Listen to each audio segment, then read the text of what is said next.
अकोल्याच्या न्यायालयीन इतिहासात बुधवार 21 जानेवारी रोजी ऐतिहासिक निर्णय नोंदवला गेला।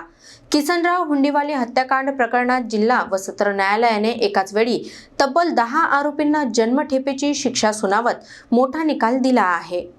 अकोला जिल्हा व सत्र न्यायालयाने बुधवारी ऐतिहासिक निकाल देत किसनराव हुंडीवाले हत्याकांड प्रकरणातील 10 आरोपींना जन्मठेपेची शिक्षा सुनावली आहे। या निकालामुळे अकोल्याच्या न्यायालयीन इतिहासात प्रथमच एकाच वेळी 10 आरोपींना जन्मठेपेची शिक्षा देण्याची नोंद झाली आहे।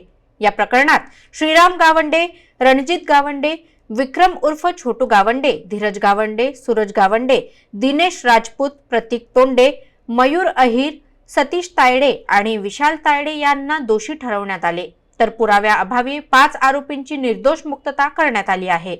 या खटल्यात विशेष सरकारी वकील म्हणून ॲडव्होकेट उज्ज्वल निकम यांनी प्रभावी युक्तिवाद केला। यापूर्वी यादव नावकार आणि किशोर खत्री हत्याकांडातही त्यांनी सरकार पक्षाची बाजू मांडली होती। निकालानंतर न्यायालय परिसरात मोठी गर्दी झाली होती। शिक्षा सुनावल्यानंतर सर्व दोषींना अकोला जिल्हा कारागृहात हलवण्यात आले असून पुढील कारवाई सुरू आहे।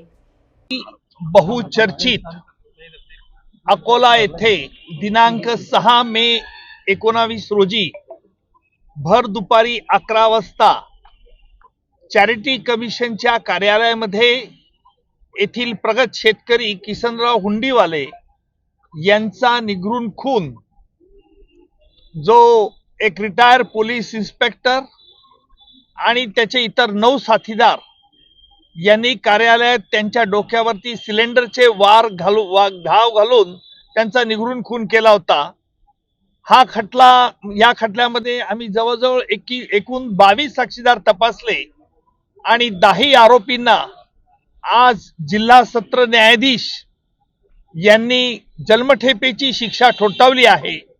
माझ्या समवेत येथील जिल्हा सरकारी वकील देशपांडे, त्याचप्रमाणे फिर्यादीचे वकील देखील नरेंद्र धूत यांनी देखील काम पाहिले आणि इतकंच नाही तर या खटल्यामध्ये जी भीषणता आणि क्रूरता मी आरोपींच्याकडून बघितली की मयताच्या डोळ्यात देखील त्यांनी टोचाचे वार केले होते आणि त्यामुळे ह्या अकोला शहरात एक घबराटीचे वातावरण निर्माण झाले होते।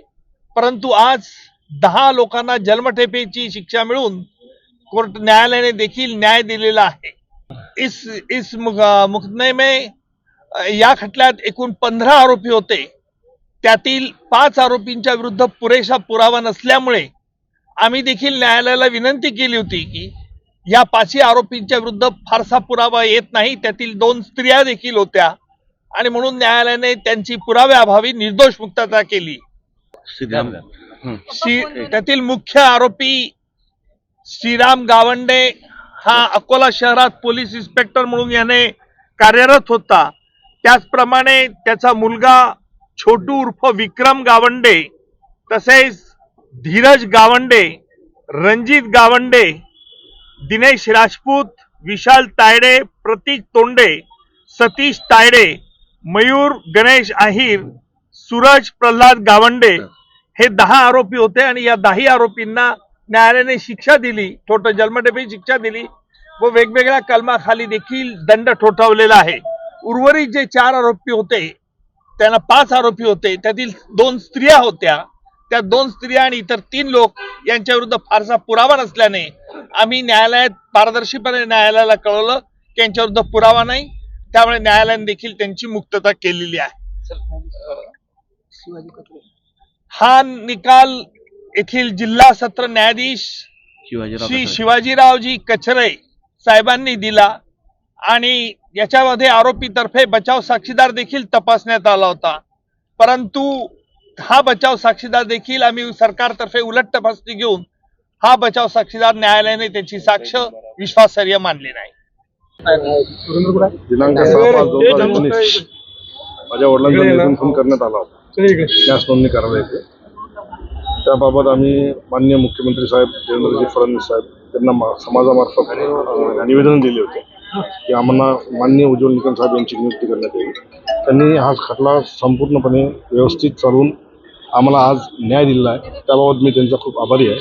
माननीय न्यायाधीश साहेब शिवाजी कचरे साहेब यांनी आम्हाला न्याय दिला आहे, त्याबाबत मी त्यांचा सुद्धा खूप आभारी आहे. उज्ज्वल निकम साहेबांचा खूप खूप आभारी आहे. एक मिनिट.